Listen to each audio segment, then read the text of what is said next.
Wanyambe, selamat pagi saudara-saudari yang dikasihi Kristus. Mari kita mengawali hari baru dengan mendengarkan firman Tuhan yang diambil dari Injil Markus pasal 1 ayat 21b sampai dengan 28. Tuhan bersamamu. Inilah Injil suci menurut Markus. Pada suatu malam Sabat, Yesus masuk ke dalam rumah ibadat di kota Kapernaum dan mengajar di sana. Orang-orang takjub mendengarkan pengajarannya, sebab ia mengajar mereka sebagai orang yang berkuasa, tidak seperti ahli-ahli Taurat. Dalam rumah ibadat itu ada seorang yang kerasukan roh jahat. Orang itu berteriak, "Apa urusanmu dengan kami, hai Yesus orang Nazaret? Engkau datang hendak membinasakan kami?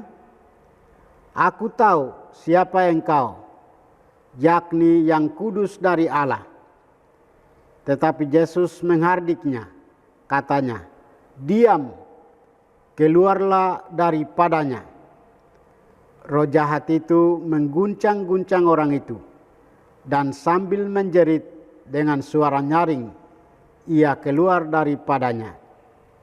Mereka semua takjub sehingga mereka memperbincangkannya, katanya, "Apa ini? Suatu ajaran baru.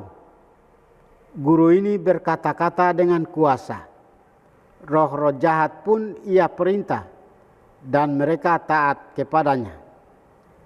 Lalu tersebarlah dengan cepat kabar tentang Yesus ke segala penjuru di seluruh daerah Galilea. Demikianlah sabda Tuhan. Saudara-saudari yang dikasihi Kristus, tema yang akan kita renungkan pada hari ini adalah kuasa Yesus yang mengalahkan segalanya.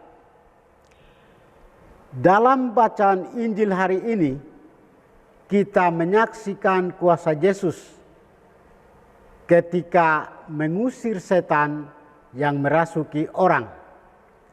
Setan pun teriak-teriak ketakutan karena kuasa Yesus itu.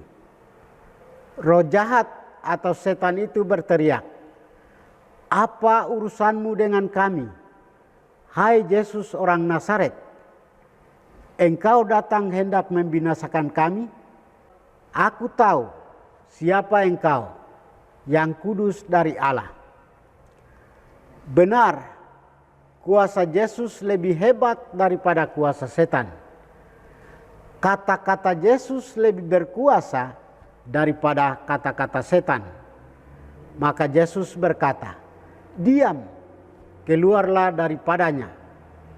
Roh jahat itu menggoncang-goncang orang itu, dan sambil menjerit dengan suara nyaring, ia keluar daripadanya. Saudara-saudari, Yesus mengajar sebagai orang yang berkuasa dan berwibawa. Wibawa Yesus tidak berasal dari sumber-sumber yang dikutip atau dijelaskan dalam ilmu pengetahuan atau pendapat manusia. Kuasa pengajarannya menjadi tampak dalam tindakannya bagi orang yang kerasukan roh jahat. Roh jahat itu tahu bahwa Yesus adalah yang kudus dari Allah.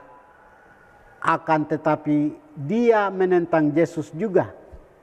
Maka Yesus mengusirnya tanpa mempermalukan tindakan atau sarana apapun. Kata Yesus adalah sebagai sabda Allah yang mampu untuk membungkam dan menyingkirkan roh jahat itu. Hal itu mau menunjukkan kepada kita bahwa orang yang semakin dekat dengan Allah, sesungguhnya kita akan semakin menghadapi godaan dari kuasa kegelapan atau setan. setan akan terus berjuang dan berusaha memisahkan kita dari kesatuan kita dengan Allah. Jika iman kita tidak kuat, maka kita pun akan terjebak jatuh dalam godaan setan. Bacaan Injil hari ini mengajarkan beberapa hal. Pertama, hanya mengetahui siapa Yesus itu tidak cukup bagi kita. Sebab roh jahat pun tahu siapa Yesus. Yang lebih penting adalah menerima ajarannya dan mewujudkannya dalam hidup sehari-hari. Iman akan Yesus tidak perlu didahului dengan pengetahuan yang lengkap dan akurat tentang siapa Yesus itu.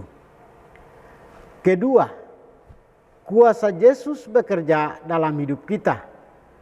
Ketika dengan rendah hati mengakui kekurangan dan kelemahan kita dan berusaha menyingkirkan pikiran dan niat-niat jahat yang seringkali menyelinap dalam hati kita. Kita perlu membiarkan Yesus dengan kuasanya membimbing hidup kita dalam keadaan apapun. Ketiga, kita perlu waspada karena ada juga kuasa-kuasa jahat yang bekerja dalam lingkungan hidup kita. Dan kuasa jahat itu juga membawa nama baik Yesus atau sibuk mempersoalkan siapa Yesus itu. Saudara-saudari, setiap kita diajak untuk semakin memperkuat kesatuan kita dengan Yesus, semakin memperkokoh iman kita kepadanya.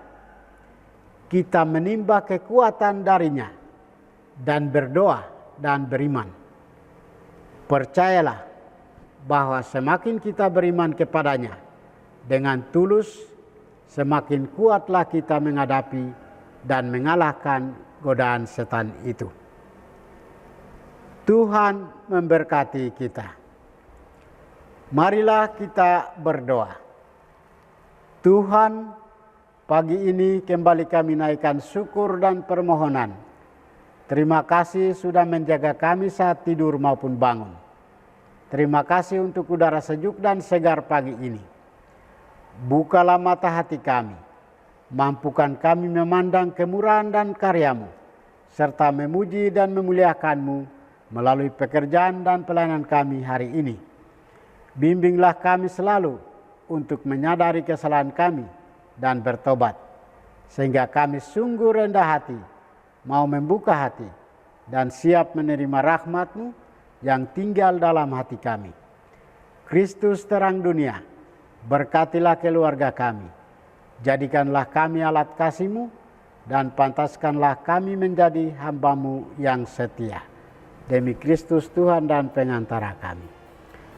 Tuhan bersamamu, semoga kita sekalian, orang-orang yang kita kasih dan doakan, seluruh aktivitas kita hari ini, dilindungi, dibimbing, dan diberkati oleh berkat Allah yang Maha Kuasa, dalam nama Bapa dan Putra dan Roh Kudus. Amin.